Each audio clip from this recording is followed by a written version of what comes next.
I was working as a janitor at a strip club, with nothing to my name but my father's ring. Little did I know that ring would unlock my secret legacy as heir to the most powerful mafia in North America. The world thought I was a nobody, but they were about to learn who Aiden Callahan really was. You have 24 hours to come up with the money, or you're getting evicted. Aiden Callahan's landlord slammed the door in his face. God, I'm so screwed. He needed money for rent and his girlfriend's birthday by tomorrow. Vanessa was the only good thing he had in his life, and he wanted to impress her with something special.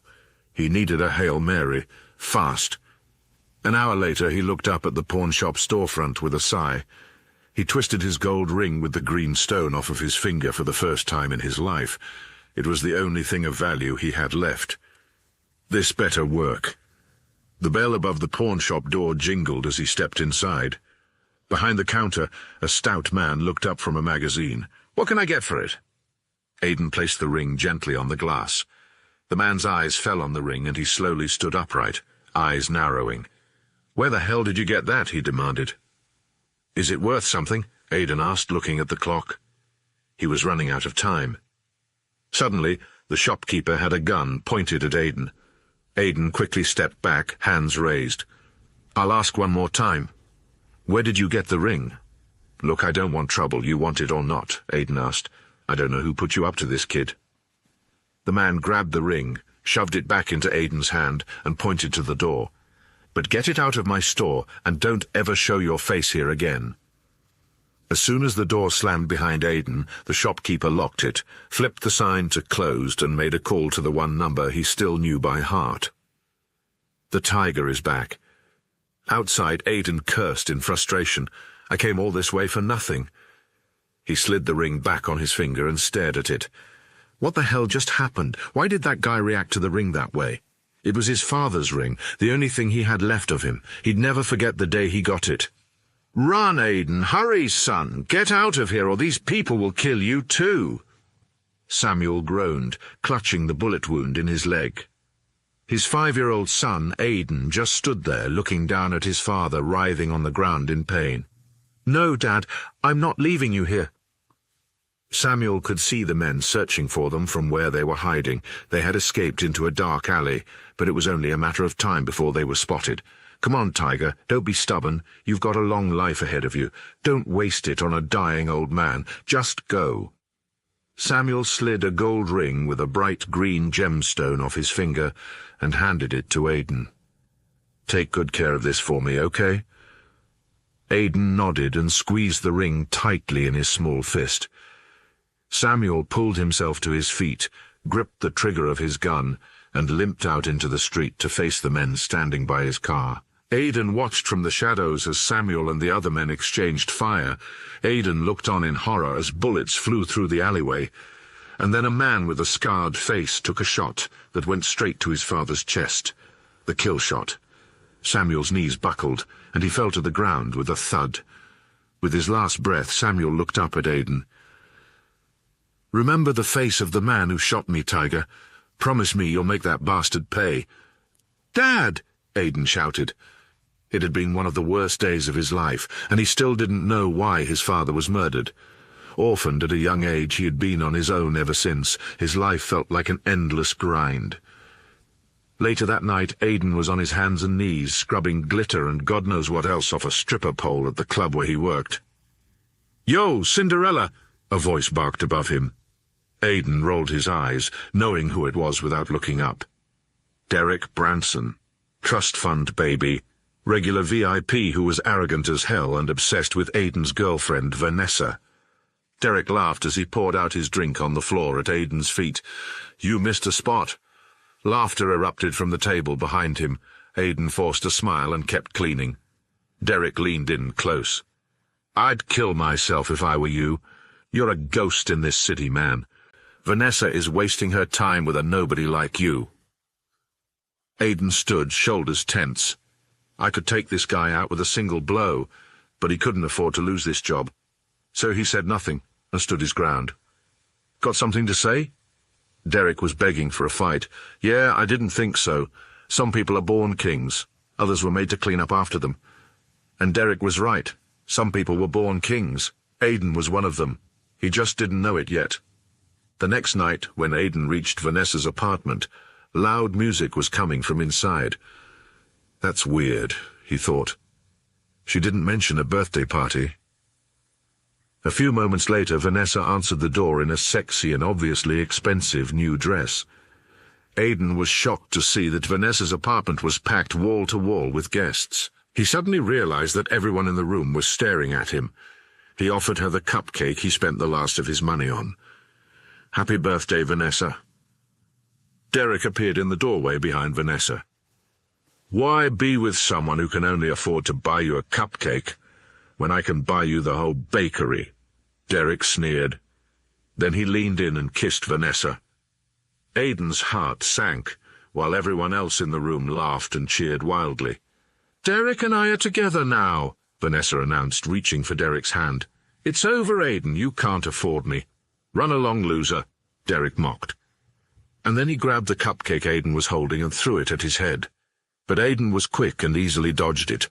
Then he lunged at Derek, and there was a loud crack as Aiden's fist connected with his nose. Derek looked down in shock as blood spattered onto his expensive suit. You're going to regret that, he growled. Aiden grabbed a bottle of vodka and stormed out of the apartment, slamming the door shut behind him. Little did they know, Aiden would rise to become the most powerful man in the city. The next morning, Aiden was woken up by a hard slap across his face. Who are you, and how did you get into my room? What have you done to me? Aiden was shocked to see that he was lying naked in bed next to a girl he didn't recognize. I have no idea, he started to explain. Suddenly, the door to the hotel room burst open, and Harvey Stone stormed in, followed by Shane Stone, Ava's brother. It's not what it looks like, Grandpa. Please let me explain, Ava begged him. Harvey shook his head, his eyes dark with anger.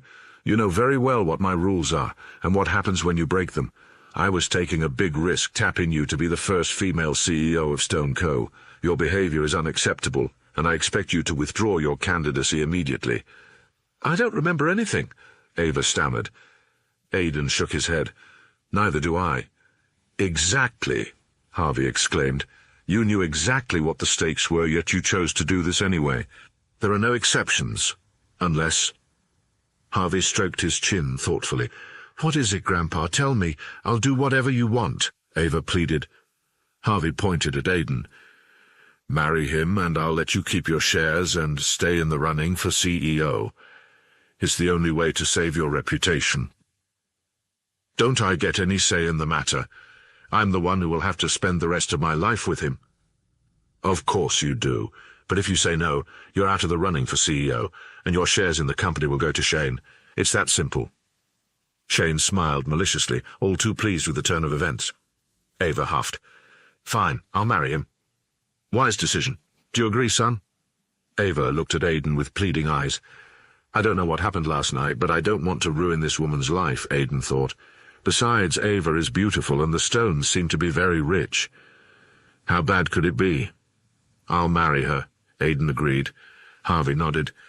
There's a big party at Cyrus's place tonight. Bring him there and announce your engagement. Do not disappoint me again, Ava.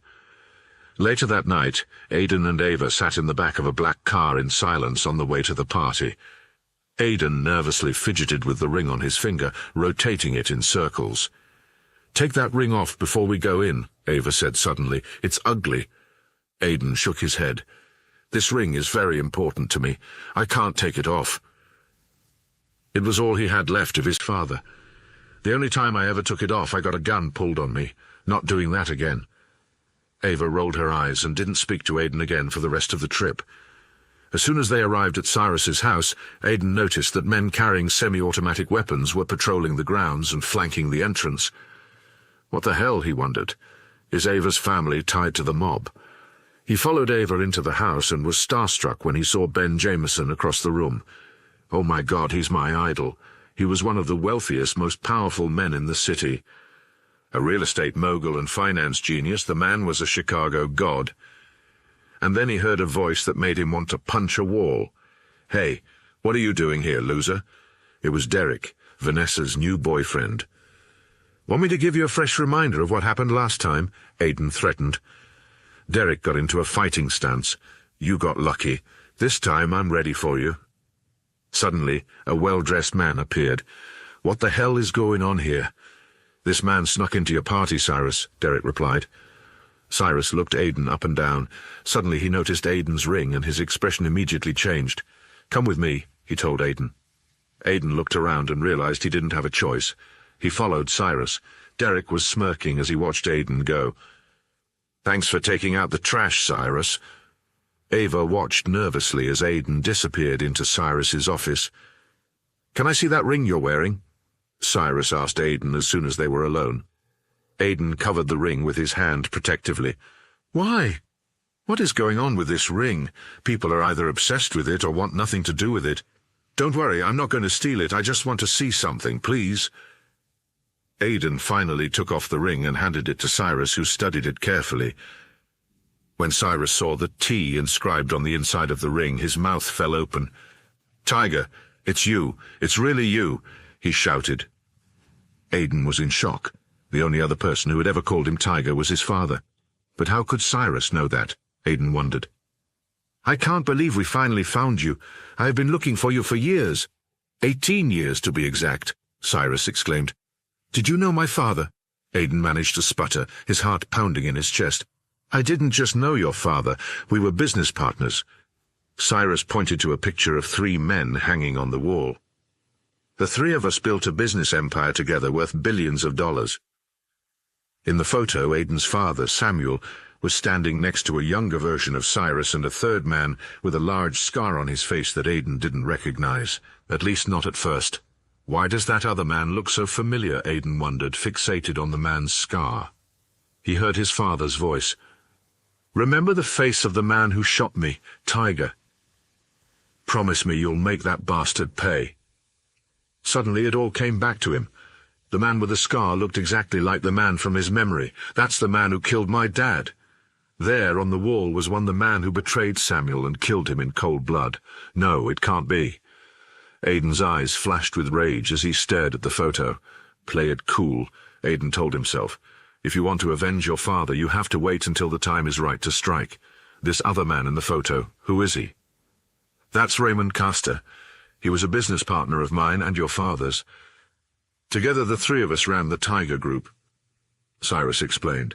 What's the Tiger Group? The Tiger Group is the most powerful mafia syndicate in Chicago, and it all belongs to you now. It's your father's legacy and your inheritance. Aiden was unable to believe what he was hearing. My father ran the mafia. Cyrus nodded. The Tiger Group made Chicago what it is. We're the ones who control this city behind the scenes, the politicians, the police, the newspapers, all of it. Sure, we may use some less than desirable means from time to time, but Chicago is built on corruption. If we weren't running things, some other gang would be. Ultimately, we make this town better, and we have a duty to keep it that way. It's up to you now. Me? Aiden stammered. I'm just a delivery boy, an orphan. Cyrus clutched Aiden by the shoulders. Wrong. You're the son of a mafia kingpin, one of the greatest that ever lived. It's in your blood. Listen to me closely, Aiden. We can't let the Tiger Group fall into the wrong hands. We'll lose everything your father worked so hard for. Cyrus released his grip on Aiden, pacing back and forth. When your father died, Raymond took over operations. Then, before he passed away, he handed control down to his son, Maximilian Castor. Max is in charge now, but you should be in control. It was your father's last wish. Aiden looked into Cyrus's eyes. Do you have any idea who killed my father? No, sadly I don't, but one day we'll find out.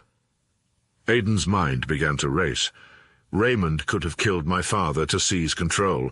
He began to wonder if he should tell Cyrus about this. No, I just met this Cyrus guy. Who knows if I can trust him? For all I know, he was in on betraying my father too. He decided to hold back and keep his memories a secret for now. Cyrus interrupted Aiden's train of thought. Our biggest worry is Dominic Grayson, the boss of a rival mafia organization that's as powerful as we are. We also believe there's a spy lurking within the Tiger Group. Aiden furrowed his brow. A spy? Cyrus nodded. We're working on trying to figure out who it is, but in the meantime, you need to watch out for Dominic and his men. Chances are he's hunting you down, looking for you. If you're alive, that's a threat to Dominic and his organization. Suddenly, Cyrus checked the time on his watch. It's dangerous for us to keep talking like this. He pulled out a thick stack of bills, forcing them into Aiden's hand. Take this. You'll need it. Max is out of town right now, but once he's back, we can discuss how to get you back in charge where you belong. For now, you should keep your identity a secret until we figure out who the mole is and decide on our next move. Why the secrecy? Can I really trust this guy? This is your legacy. It's time to take back what's yours. Cyrus ushered him to the door to the office. Promise me for now you'll lay low. If I'm going to get to the bottom of why my father was murdered, it's better to keep my identity hidden. For now, and then I'll have my revenge on everyone who treated me like I was dirt. Aiden nodded. Good. I'll be in contact soon. No, Dad, I'm not leaving you here. That night, Aiden found himself back in the dark alley where his father, Samuel, was killed. He watched as his father pulled himself to his feet, raising his gun to fire at the men standing by his car. As Aiden watched his dad limp away, the distorted and blurred faces of the men attacking his father grew clearer. Suddenly, Aiden's vision came into sharp focus. A man with a big scar running down the center of his face fired a gun right at Samuel. No! Aiden cried out. Aiden woke up, once again drenched in sweat. He relived the nightmare of his father's death every single night. Although this time he knew the name of the man with the scar, Raymond Caster. Aiden was trying to piece everything together. Could Raymond really be the one who killed my father? Aiden wiped the sweat from his brow, and then he saw the time. Shit, I'm totally screwed. Sorry, I'm late. I'm here. Aiden called out as he hurried through the front door where he worked. I overslept. Before he could even take 2 steps inside, Eric, Aiden's co-worker, blocked his path.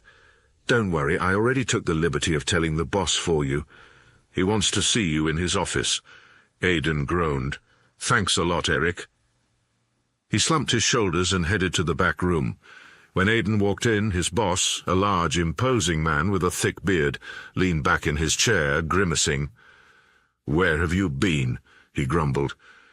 I'm sorry, sir. I got caught up in something.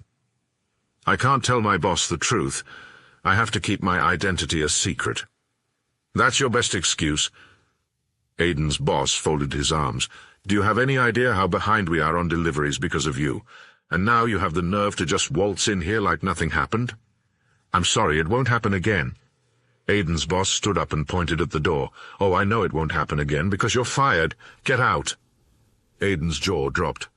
Fired? I can't be fired. I need this job. If this guy had any idea who he was firing right now. Are you going to leave quietly, or do I need to ask my friends here to help? Aiden spotted 2 tough-looking guys standing outside of his boss's office. Okay, fine, I'll go, but you owe me the rest of my pay for last week. Aiden's boss laughed. Oh, is that so? He snapped his fingers. Guys, show Aiden here to the curb. Without hesitating, the 2 hired thugs started for Aiden. Without even thinking, Aiden's instincts took over. He grabbed one of the thug's arms and pulled it toward the ground, throwing him off balance and causing him to trip over his own body weight. Seeing this, the other thug charged at Aiden, but Aiden threw a punch, knocking the other thug's teeth out. The thug fell straight back, landing on the ground with a solid thud. That's right, I'm the Tiger, boys. You really thought you could take on the future of the Mafia? In the blink of an eye, both thugs were lying unconscious on the ground. Aiden's boss trembled in fear. Okay, fine. Aiden's boss scribbled on a check on his desk. Here's what I owe you for last week. Now, will you just get out of here? Aiden smirked as he took the check. Sure thing, boss. Thanks for everything. Looks like my days as a delivery boy are over. Later that night, Aiden's phone rang. The words unknown number flashed across the screen. Hello? Aiden, it's me, Cyrus. The corners of Aiden's mouth curled into a smile. Cyrus? I was beginning to think last night was just a dream. I assure you, Aiden, this is no dream. There's someone I want you to meet. He's going to help you become the Tiger.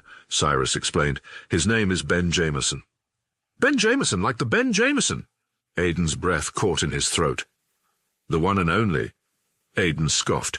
"He's one of the most successful entrepreneurs of the last decade. He owns half the real estate in the city. No one gets elected in this town without his backing.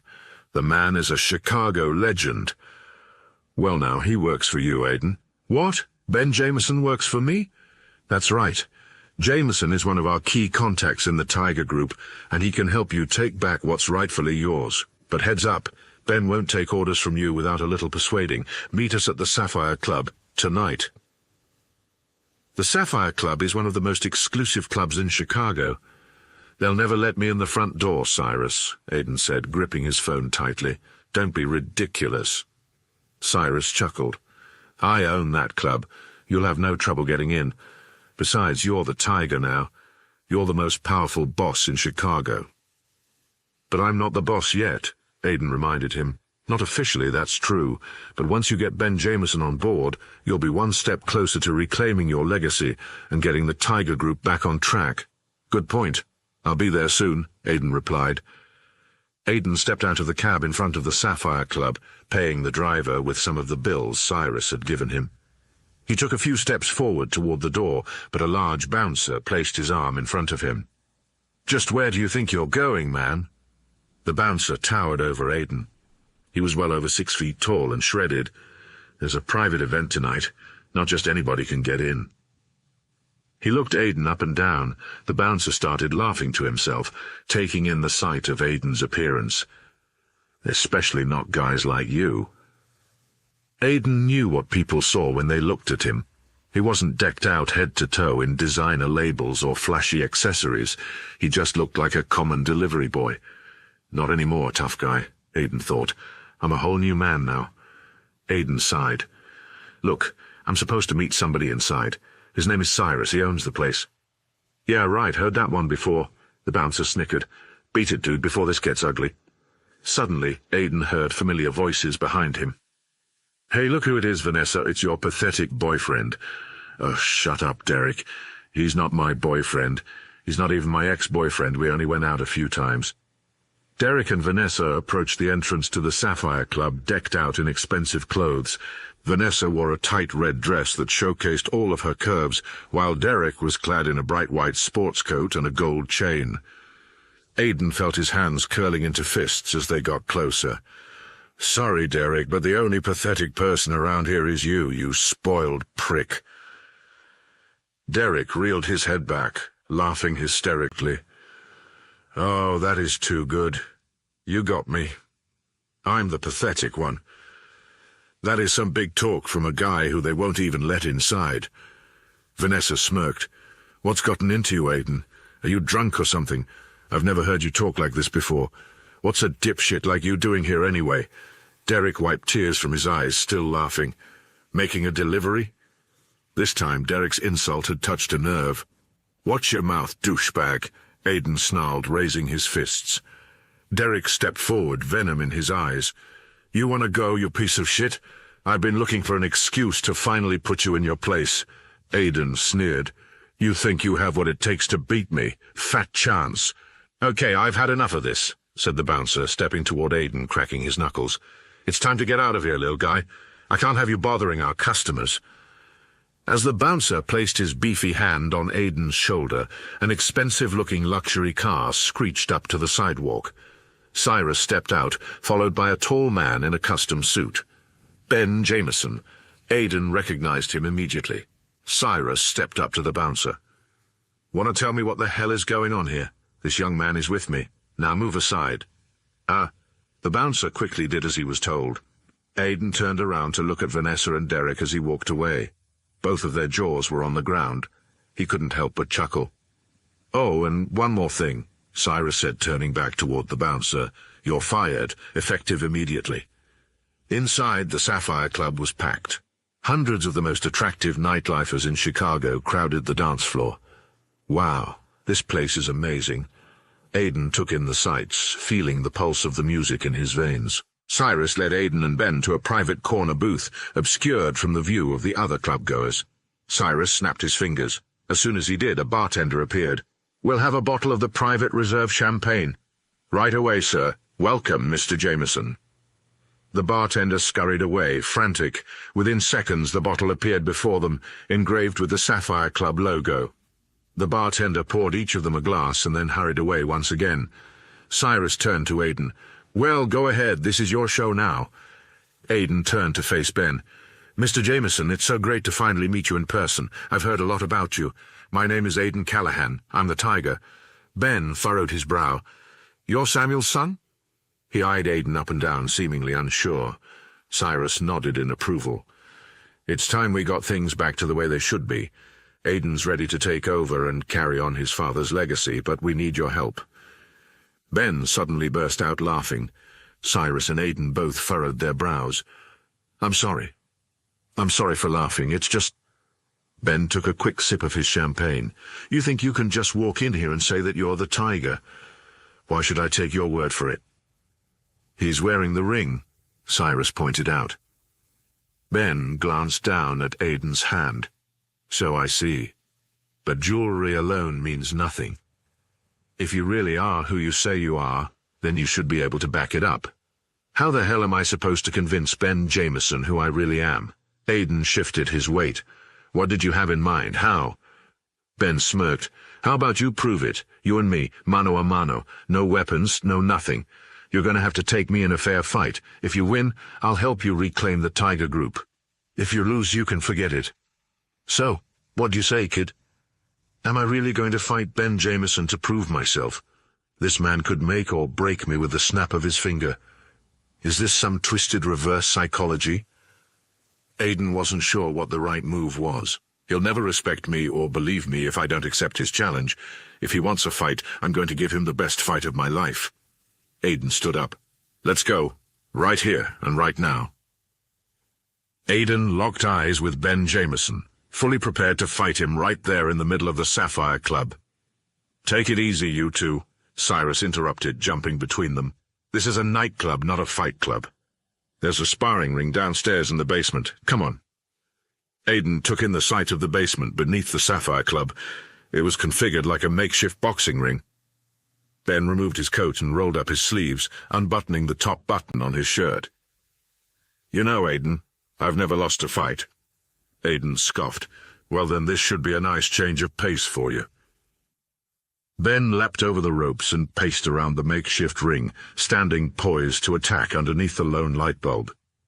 He was larger and taller than Aiden, with a tough square jaw and imposing muscles. Aiden dipped under the ropes to face off with his middle-aged opponent. "Best of luck, Aiden." Ben chuckled. Aiden sneered. "Thanks, but I don't need luck. I'm going to make Ben Jameson regret challenging me to a fight, or I'll die trying. This is for you, Dad." Without wasting another second, Ben charged at Aiden. Aiden quickly ducked out of the way, narrowly missing a punch. Ben tried a roundhouse kick. Aiden bent backward, watching as Ben's perfectly polished patent leather shoe barely missed his jaw. "Huh, impressive. You know how to stay light on your feet." Ben wiped sweat off his brow. "But do you know how to throw a punch?" Ben pointed straight at his jaw. "Come on, hit me right here." Aiden blinked. Is he really giving me a free shot? Aiden went in for a punch, but before he could hit, Ben grabbed Aiden's arm and punched him back with his free hand. Aiden reeled around, dazed, and then before he knew what was happening, Ben slammed Aiden to the ground by the throat. "Rule number 1, never trust your opponent," Ben said through gritted teeth. Aiden gasped for air. His fingers clawed at Ben's forearms, but Ben's grip only tightened. Aiden's strength was slipping, the edges of his vision blurring to black. Then he heard his father's voice. "Promise me you'll make that bastard pay. Promise me, son." Aiden's eyes fluttered. Ben sneered. "You're finished, Callahan." But Aiden wasn't done, not yet. He had a promise to keep. Digging deep, Aiden summoned all of the energy he had left. Everything depended on this moment. It was now or never for Aiden Callahan. Ben shifted his weight, and that was the opening Aiden needed. With a sudden surge, he rolled his shoulder under, bucking his hips to throw Ben's balance off.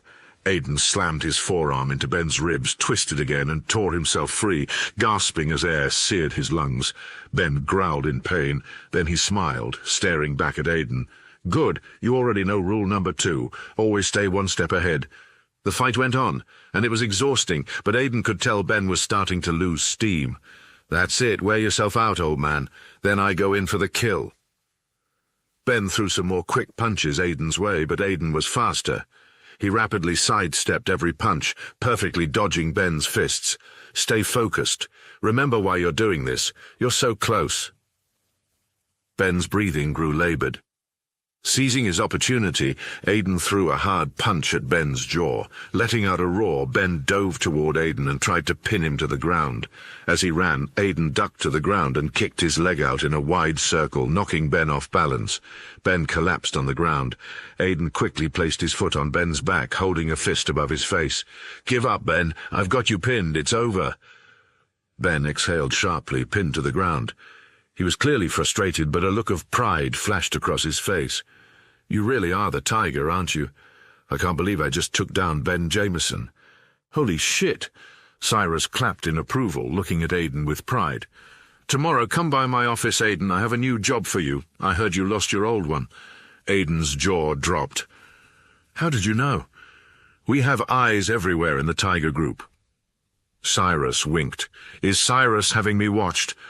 Aiden couldn't shake the doubt from his mind all night, but that didn't stop him from going to Shaw Industries for his new job the next morning. "Well, well, well, look who's here." Aiden heard a familiar voice and turned to see Ava's brother Shane and his cronies walking toward him.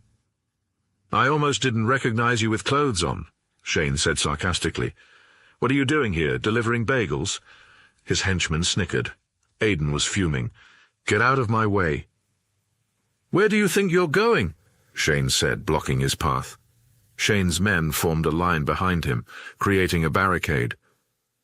"Let me give you some friendly advice," Shane said to Aiden in a low voice. "You were born a poor loser, and the sooner you accept that, the easier your life is going to be." Just as Aiden was gearing up to punch him in the face, a beautiful woman approached them in a white blouse, black skirt, and heels. "Aiden Callahan?" Aiden cleared his throat. "Yes, that's me." "Come with me, please." Shane and his men couldn't take their eyes off the woman as she walked directly toward them.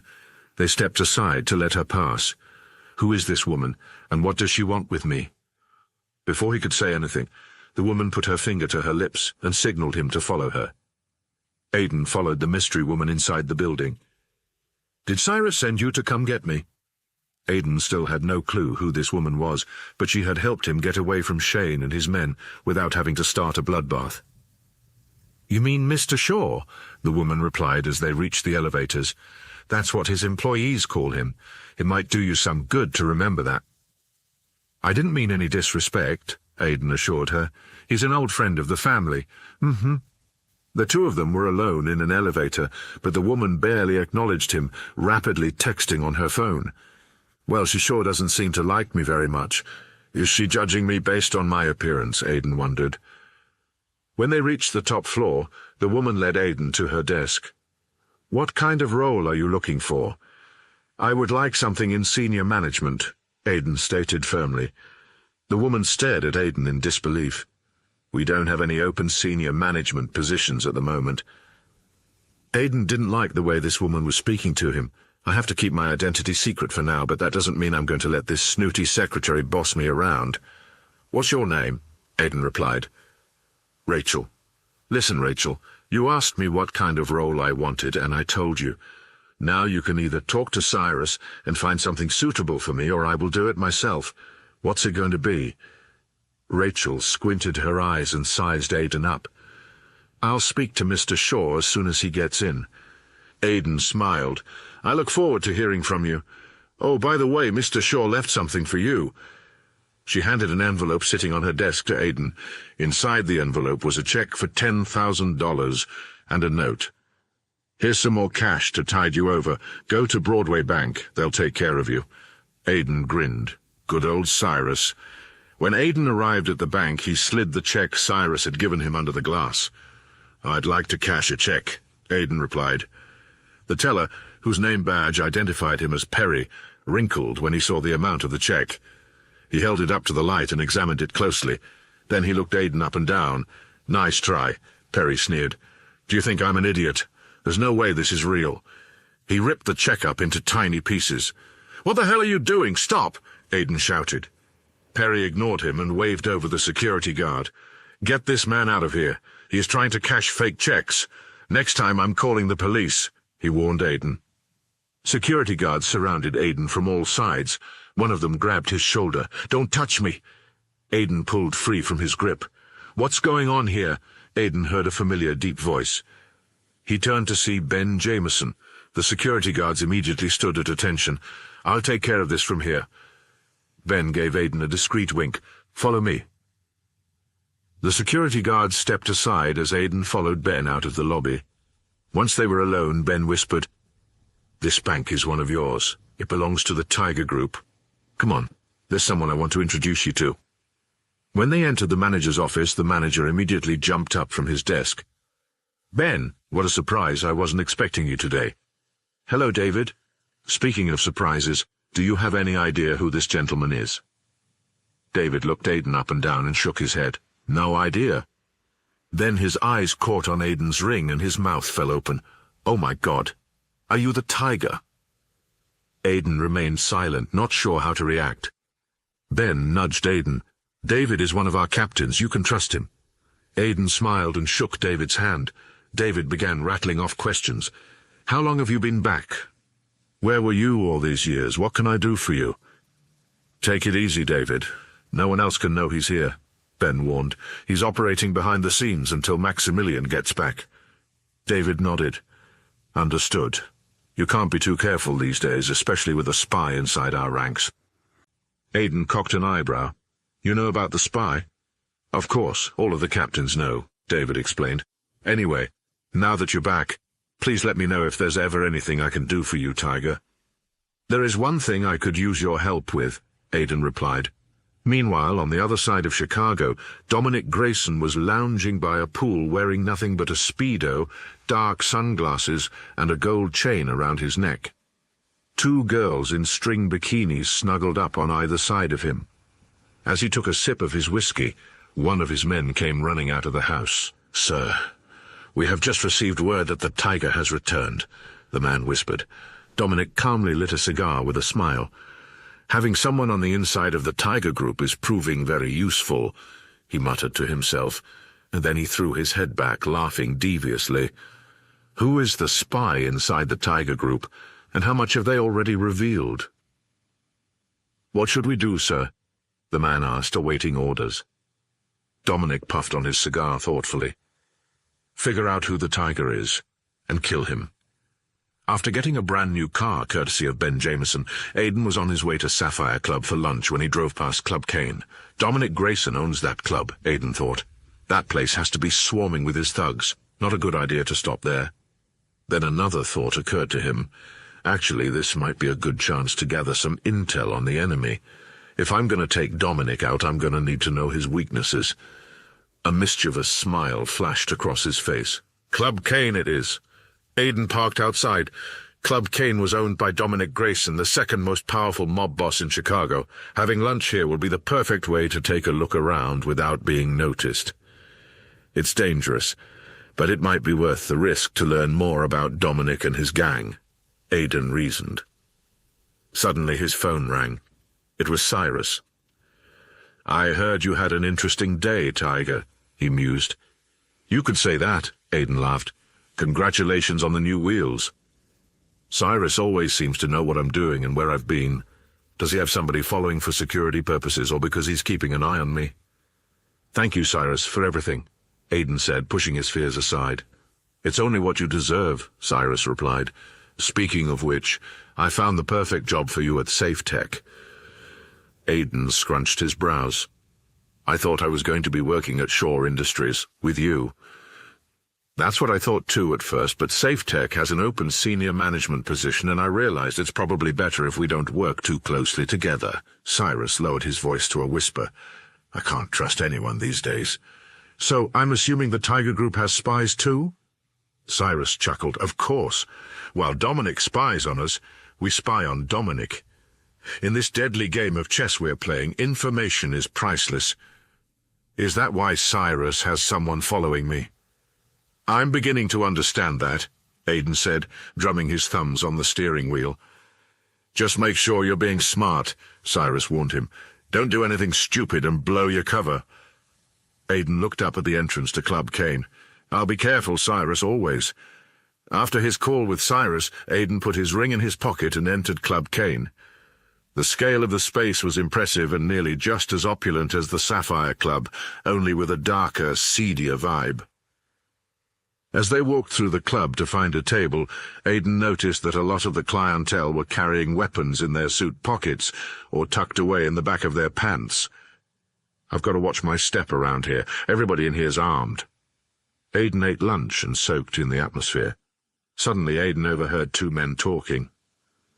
There's a rumor going around that the Tiger is alive, and he's back in Chicago. Well, even if that's true, he's certainly no match for Dominic Grayson. Aiden cocked his head to one side, trying to eavesdrop on their conversation. But don't you think we should try to find him? Shut up, Johnny. We should do nothing. The Tiger isn't going to change anything. You can't even compare the Tiger to Dominic. Johnny sighed. Look, all I'm saying is that everybody knows that the Tiger and his mob are serious business. If he really is back, don't you think we should— Dude, I'd shut up if I were you, the other man interjected. It sounds like you think the Tiger is better than Dominic. Well, maybe he is, Johnny replied. The other man groaned. We'd better get out of here before somebody overhears your loud mouth. Without saying another word, the two men stood up, hurrying out of the club. As they did, Aiden noticed something strange. In a corner booth sitting by himself, Aiden spotted a peculiar-looking man with a dark suit watching Johnny and his friend leave. The man quietly threw some cash down on the table to pay his bill.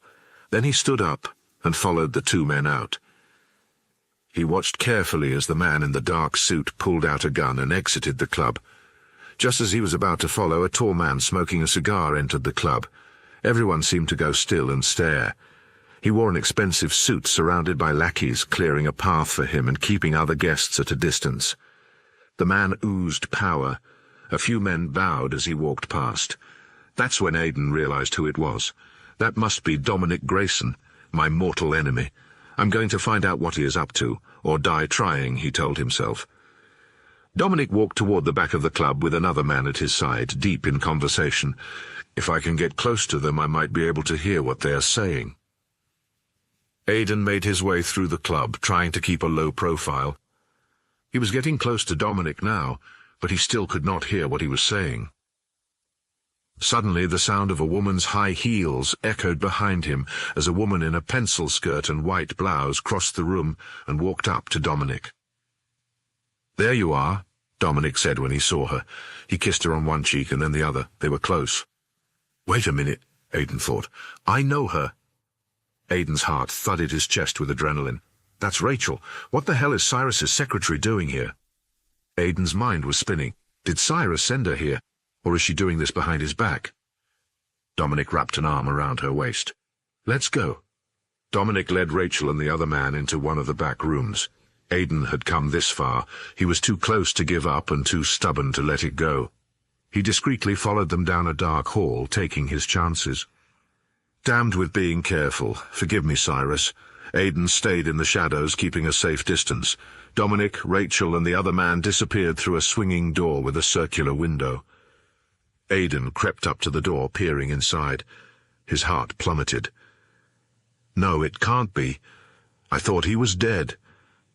He blinked in disbelief, but there was no denying it. He'd recognized that scar anywhere. The man speaking with Dominic was no other than Raymond Castor. Why did Cyrus tell me he was dead? A rush of fury and betrayal raced through Aiden's veins. He stared at the man who killed his father with a sudden urge of vengeance. I'll kill him with my bare hands. Just then, the click of a gun sounded in his ear. Move an inch and you're dead. Is Rachel the spy within the Tiger Group, or is she a useful pawn in Cyrus's game? Can Aiden trust Cyrus, or is he being set up just like his father was?